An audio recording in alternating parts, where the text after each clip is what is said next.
नाजरीन, टीएलपी वाले तो किसी को मार देना, शहीद कर देना अपना हक समझते हैं कि हमने सही किया है, गाली गलोच करवा लो, ये सब टीएलपी के जुमरे में आता है।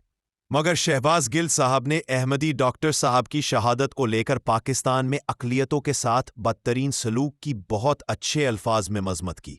चूंकि मुल्क से बाहर बैठे हुए हैं, इसलिए उम्मीद नहीं की जा सकती कि वो माफ़ी मांगेंगे। बाकी फतवों और गालियों का पता नहीं कि कितनी मिले, मगर वीडियो देखते हैं। दूसरी अकलियतों को हमने क्या किया हुआ है? हमने भी ठोक के रखा हुआ है। बाकी छोड़ दें, शिया सुन्नी का देख लें। कहीं पर जो नंबर में ज्यादा है वो दूसरे को तुन के रखना चाहता है, बर्दाश्त नहीं करना चाहता। आप सोच लीजिए, कामरान बशीर गालिबन उनका नाम है, जो एयरफोर्स के स्क्वाड्रन लीडर, जो इस C-130 या जो भी नेविगेटर की जॉब वहां दे रहे हैं, और लोगों ने उनकी सताइश की। चलें, जिस भी वजह से की, किसी ने गलत खबर दे दी, सच दे दी, उनकी सताइश हुई, उसके फौरन बाद उनके इस्लाम कबूल की जो है वो पोस्ट लगाना शुरू कर दी, क्योंकि हमें हीरो अकलियत में से कबूल ही नहीं है। उसका मुसलमान होना बहुत जरूरी है, इसलिए जबरदस्ती हम उसे इस्लाम कबूल करवा रहे हैं। हालांकि हमारे नबी करीम सल्लल्लाहु अलैहि वसल्लम ने कभी जबरदस्ती का दर्स नहीं दिया। हमेशा ये कहा कि आप अपना अमल, आप अपना एक्ट, अपनी इंटेग्रिटी ऐसे साबित करें कि पूरी दुनिया आपकी तरफ मतवज्जो हो।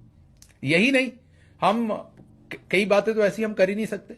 हम करें तो हम पर फतवे लग जाते हैं। यकीन कीजिए, ऐसे थिन रोप के ऊपर है। मसलन किसी अहमदी को अगर कत्ल कर दिया जाए पाकिस्तान में, अब मजहबी तौर पर आप उनके बारे में क्या राय रखते हैं? आपका हक है, इंसान तो है ना। आप अगर उनके कत्ल पर भी बात कर दें, अभी देख लीजिएगा, ये मैंने बात की है, नीचे जो है वो फतवे आना शुरू हो जाएंगे फौरी तौर पर। बल्कि बहुत सारे लोग तो मुझे ही जो है वो कह देंगे कि आप कादियानी हैं, फौरी तौर पर फतवा, और मुझे अपनी सफाइयां देनी पड़ेंगी कि भाई मैं नहीं हूं। जब आपने इतनी घुटन बनाई हुई है और इंडिया पर आपको इल्जामात हैं, उन पर आपको है कि मौलवी साहब के साथ क्या कर रहे हैं, तो मैं ये नहीं कह रहा कि इंडिया में ऐसा नहीं हो रहा। मैं ये नहीं कह रहा कि हम इंडिया से बुरे हैं या वो हमसे बुरे हैं। मैं ये कोई तकाबली जायजा नहीं, मैं सिर्फ ये कह रहा हूं कि अगर आप में ये सेंस अल्लाह ने दी है, जैसे डीजी साहब आज लोगों को बता रहे हैं कि इंडिया दहशतगर्दी की सरपरस्ती, तो पहले हम क्या कर रहे थे? पहले हम आम चूस रहे थे। पहले क्यों नहीं बता रहे थे दुनिया को, जब ये सब कुछ हो रहा था? इसी तरह से ये मैं आपको हमारी जो हिपोक्रेसीज है ना, उसके बारे में बता रहा हूं। उनका सहाफी करे तो अच्छा, हमारा करे तो हमने तुन के रख देना है।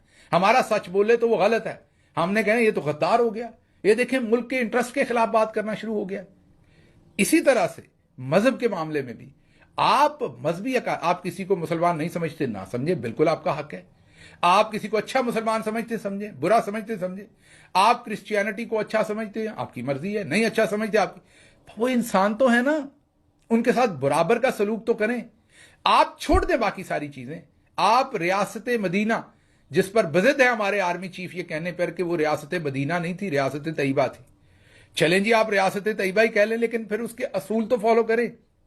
तो क्या रियासत मदीना या रियासत तैयबा में, मदीना शरीफ के अंदर क्रिश्चियन भी रहते थे, यहूदी भी रहते थे, मुसलमान भी रहते थे, तो आपके अपने पैगंबर जो आखिरी नबी मोहम्मद मुस्तफ़ा सल्लल्लाहु अलैहि वसल्लम है, क्या उनकी तलकीन हमें यह है? क्या वो माइनॉरिटीज को ऐसे सलूक करते थे? हम किस कदर जालिम है माइनॉरिटीज का। और दोनों इंडिया पाकिस्तान, वो थोड़े ज्यादा होंगे। फिर आपकी अब हुब्बुल वतनी ने मेरे पे तीर के आपने उनसे हमारा मुकाबला कर दिया। गौर से देखिए, कोई बहुत ज्यादा फर्क नहीं होगा हमारे रवैये। बर्तन हमने अलग किए हुए हैं। गोरा हमें बाहर मिल जाए तो हम जनाब बस कहते हैं कि बस अम्मा किसी तरह इससे शादी हो जाए, बस बात बन जाए।